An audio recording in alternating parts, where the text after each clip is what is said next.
Tonight, millions are on alert for dangerous weather as storms slam the eastern half of the country. Authorities in Texas drastically revised the number of missing in those devastating floods as lawmakers get to work on measures they hope will save lives. And the WNBA's biggest stars make a very public statement to the league. First, the flash flooding threat for communities across the country. Bystanders and first responders rescuing motorists trapped by rapidly rising waters. What's in store for tonight and the look ahead as extreme heat grips the heartland and south? Our weather team times it all out. A close call between a Delta regional passenger jet and a B-52 bomber. The B-52 with its location off, the Delta pilot maneuvering at the last minute to avoid colliding with the bomber, later apologizing to passengers. What we're learning now. And the growing bipartisan calls for the release of all government files on convicted sex offender Jeffrey Epstein as the controversy intensifies, and why President Trump is telling lawmakers to stay in town for their August vacation. The search ends for a missing 9-year-old girl in a popular upstate New York tourist area. The details just coming in. Israel expands its evacuation orders in the Gaza Strip amid more violence as dozens more Palestinians are killed while trying to reach food aid centers. A threat for Washington State's salmon population after a fuel tanker crash and massive spill. The WNBA's biggest names make a statement during the All-Star weekend amid contentious contract negotiations, what the league is saying, and the record-breaking game that included the new 4-point shot. And America Strong tonight, the team of volunteers that work tirelessly to save the summer for some very special campers. From ABC News World Headquarters in New York, this is World News Tonight. Good evening, everyone. Thanks so much for joining us on this Sunday. I'm Lindsay Davis. As we come on the air tonight, more than 36 million Americans are under the threat of severe storms for parts of the Midwest and Northeast. This passenger and driver were trapped in a car and had to be rescued after heavy rain triggered flash flooding in parts of the Washington, D.C. metro area overnight. The downpour made some roads nearly impassable while others were completely shut down. In the heartland, residents of Ames, Iowa woke up to these sirens warning of a possible tornado and heavy rain battering parts of central Indiana. We're also tracking dangerous heat for much of the heartland and south this week. Our weather team is standing by with the forecast. But first, Morgan Norwood leads us off. Tonight, millions in the Northeast and Midwest bracing for another round of dangerous storms after a flash flood emergency shut down parts of the Washington, D.C. metro area Saturday. Get out the floor! We came, the doors is locked. Watch as bystanders race to help people trapped inside this SUV in Montgomery County, Maryland, helping the passenger out of the backseat window, quickly carrying her to safety. First responders arriving moments later, the fire engine's wake causing the vehicle to bob in the water. Rescuers carefully guiding the driver out of the vehicle into dry land. As the rain kept falling, meteorologists urging families to get to higher ground. So this is something that you do need to take very seriously if you are in this area.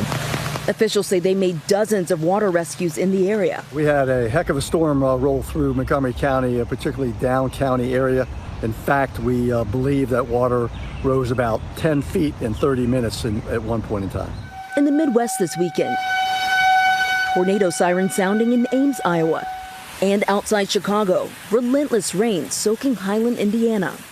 And Lindsay, more rounds of heavy rain are now targeting the Midwest. The ground in parts of that region already saturated, increasing the risk for dangerous flash flooding tonight. Lindsay? Last thing those areas need, Morgan, thank you. Let's get right to meteorologist Danny Beckstrom from our New York station, WABC. Good evening, Danny. Time this all out for us. Lindsay, a new round of dangerous weather bringing the threat for severe thunderstorms, but also the continued risk for flash flooding tonight. Looking at the radar, a severe thunderstorm watch for much of New England, including Boston tonight, with damaging wind gusts being the primary concern. But another big concern tonight, flash flooding as rounds of heavy rain continue to fall on already saturated ground. Flood watch in effect from Missouri to West Virginia through at least tomorrow morning, with rain impacting the morning rush from St. Louis to Louisville. The other big story for the work week, dangerous heat in the heartland and south. heat alerts from Kansas to the Carolinas, with heat index values back in the triple digits on Monday. And the extreme heat not only holds for much of the coming week, it also spreads north. In Chicago, we're looking at highs in the upper 90s by Wednesday. Lindsay? Danny, thank you. Now to another close call in the skies. A Delta regional pilot making an aggressive maneuver to avoid a midair collision with a B-52 bomber. Let's bring in ABC's Mola Lengi at Dulles International Airport tonight. Mola, what are you learning about this incident? Well, Lindsay, as you said, an incredibly scary moment in the air, the pilot having to make what he described as an aggressive maneuver in order to avoid that midair collision. Now, as this Delta flight approached its landing at Minot, North Dakota Airport, a B-52 bomber unexpectedly entered the flight path, according to the pilot. Now, we should note that Minot is home to an Air Force base near the commercial airport, but the pilot later telling his passengers that he was never given any sort of warning by air traffic controllers about the B-52's location. Once on the ground, the pilot apologizing to passengers about the close call, essentially telling them nobody told us we had company up here and that, quote, this is not normal. Now, there were no reported injuries, fortunately, but of course, we're only 6 months removed from that deadly mid-air collision at Reagan National Airport, just outside of Washington, D.C., where 67 people were killed. As you can imagine, Lindsay, some people still anxious. Still on the hearts and minds of many. Mola, thank you. Now to politics. House Republicans joining Democrats for a resolution to release all the government files on Jeffrey Epstein. While it's largely a symbolic gesture, it comes as President Trump has tried but mostly failed to dismiss his supporters' fervent interest in the case and what it represents. ABC's senior White House correspondent Selena Wang has more. Tonight, growing bipartisan pressure on the Trump administration to release all of the government's files on convicted sex offender Jeffrey Epstein. A group of House Republicans joining Democrats, pushing for a vote to compel the release. The resolution would carry no legal weight, but underscores the outrage some lawmakers are feeling from their own base. Epstein died by suicide in jail in 2019, shortly after being charged with sex trafficking and sexual abuse of underage girls. Many of Trump's allies, including his FBI Director Kash Patel and his deputy Dan Bongino, fueled Epstein conspiracies for years. Now many Republicans are demanding answers. I don't think we're ever going to get to the bottom of anything. This town doesn't give up its secrets very easy. Earlier this year, Attorney General Pam Bondi claimed to have Epstein's so-called client list. But then weeks ago, the Justice Department and FBI issued a memo stating the case is closed, that a systematic review revealed no incriminating client list and no credible evidence found that Epstein blackmailed prominent individuals. The backlash from some of Trump's base was intense. The president responded by lashing out at some of his own supporters. They're stupid people. Was I a little ticked off he said that stuff? Sure I was. Trump now ordering the Justice Department to request the release of grand jury transcripts related to Epstein. Some lawmakers say that doesn't go far enough. To me, as a former prosecutor, there are times when you release things for the good of the country. This is one of those times. Releasing grand jury records could take time, requiring a federal judge's approval. And legal experts say the transcripts may not reveal any new details and likely cover only a small fraction of the overall testimony and evidence gathered. Alan Dershowitz, Epstein's former lawyer, says Ghislaine Maxwell, Epstein's convicted co-conspirator, currently serving a 20-year prison sentence, should testify before Congress. She is the Rosetta Stone. She knows everything. And Lindsay, as Congress continues to grapple with the Epstein controversy, President Trump is now asking Senate Majority Leader John Thune to cancel the Senate summer recess to push through his nominees, including the highly controversial appointment of one of his former personal attorneys to a lifetime federal judgeship. Lindsay? And Selena, in other news out of Washington, tell us about President Trump's demand that the Washington Commanders change the team name. That's right, Lindsay. President Trump says he won't make a deal for the football team's stadium to be built if they don't change their name back to the Washington Redskins, calling the name change ridiculous. The team dropped the name Redskins in 2020 after decades of criticism from Native American groups who called it racist and derogatory. Lindsay? Selena, thank you. The number of people still missing after that catastrophic flooding in Kerr County, Texas, has been revised from nearly 100 to 3. At least 135 people died in the historic floods. Let's bring in ABC's Melissa Don. Melissa, we know there's a special legislative session tomorrow. What's on the agenda? Yes, Lindsay. So we have learned that that number of missing people has dropped dramatically. And what we're expecting to hear from that special session is critical, right? Because from hard-hit county of Kerr County, that is where the number of people believed to be missing has dropped from nearly 100 to 3. That's a major difference. Overall in Texas, 7 people are still reported missing from these historic floods. And at least 135 people, including those children, have died from this 4th of July weekend tragedy. Now, many Texans are calling into question the response and lack of emergency warnings from local and federal officials. So tomorrow, Texas Governor Greg Abbott is holding that special session to discuss flood warning systems, communications, and infrastructure in the region, as well as those critical relief funds that they desperately need for those devastated areas. Of course, all of this as more than 1,000 search and recovery crews remain on the ground. Lindsay. Melissa, thank you. Next tonight, the urgent search for a missing 9-year-old ends in tragedy. Police discovered her body in upstate New York. The new details coming in tonight, and why police are now saying she may not have been abducted at all. Here's ABC's Rena Roy. Tonight, a tragic end to the search for a 9-year-old girl. Investigators finding her body in upstate New York. Melina Fradalin was first reported missing by her father, Luciano Fradalin, Saturday night just before 10 p.m. in Lake George, New York, a popular summer destination in the Adirondacks. Both are residents of Canada. Police issuing an Amber Alert asking the public for help. The 9-year-old daughter was possibly abducted in a white van, went south on the interstate. But in a bizarre twist, authorities are now saying there's no indication of an abduction. Police saying as the case progressed, law enforcement identified inconsistencies in the father's account of events and the timeline he provided. After a multi-agency search that included New York State Police, canine and aviation units, Melina was located deceased in the town of Ticonderoga. Now, police say the investigation is ongoing, but that there is no threat to the public. Lindsay. Rena, thank you. Overseas now to Israel, issuing new evacuation orders in Gaza. Dozens of Palestinians were killed by Israeli fire as they waited for food in northern Gaza. But the IDF maintains there was an imminent threat. And we want to warn you, some of these images are graphic. Here's ABC's Patrick Reevell. Tonight, hospitals flooded with dozens of Palestinians after Israeli troops opened fire near a crowd trying to collect food. Nearly 70 killed and more than 150 wounded, according to the Hamas-run health ministry. The bloodshed happening as thousands were desperately seeking flour in northern Gaza. This man says, "We raised our hands like this, signaling we were peaceful. Then they started firing at us." The IDF questioning the casualty figures, saying they fired to remove a, quote, immediate threat. With no end to the war in sight, most days now dozens of Palestinians are reported killed as they try to get food. Israel tonight saying it will now expand its ground operation into a new area of central Gaza, ordering tens of thousands to move again. People today praying with the Patriarch of Jerusalem, Cardinal Pizzaballa, leading Sunday Mass in Gaza's only Catholic church. The Cardinal granted a rare visit after Israeli tank fire hit the church earlier this week.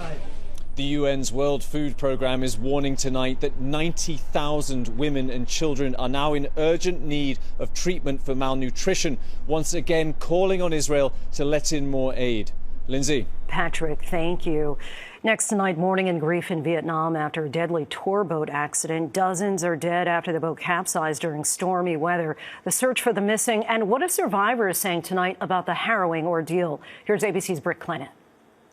Tonight, at least 35 people are dead and 4 others still missing after this tourist boat capsized in Vietnam. The boat, named Wonder Sea, was carrying 48 passengers and 5 crew members for a 3-hour excursion in Ha Long Bay, a popular tourist destination, when a sudden thunderstorm hit, bringing strong winds and heavy rain, causing the boat to overturn. Rescuers in the water bringing individuals to safety. A boy seen here swimming to a boat. AP reports of a teenage boy miraculously rescued after being stuck in the boat's hull for 4 hours. A survivor speaking from a hospital bed, lucky to be alive, describing his struggle for air as he swam out to safety, eventually clinging to the boat until help arrived. The boat now towed to a shipyard for investigation. Lindsay, rescue divers are battling limited visibility tonight in the search for survivors just hours before a tropical storm is expected to hit the region. Lindsay. Britt, thank you. Back here in the U.S. to the WNBA All-Star Weekend, players are pushing for better pay as the league soars to new heights, delivering their message in a rather unique way during the warm-up. ABC's Christian Cordero joins us from Indianapolis with more. Hi, Christian. Lindsay, WNBA players are sending a very frank message to the league during a very pivotal time. The All-Stars warming up in these T-shirts last night that read, "Pay us what you owe us." The game later drawing chants from fans echoing, "Pay them." This comes amid negotiations for a new collective bargaining agreement, plus at a time when the league is exploding at record pace between attendance, merch sales, and TV deals.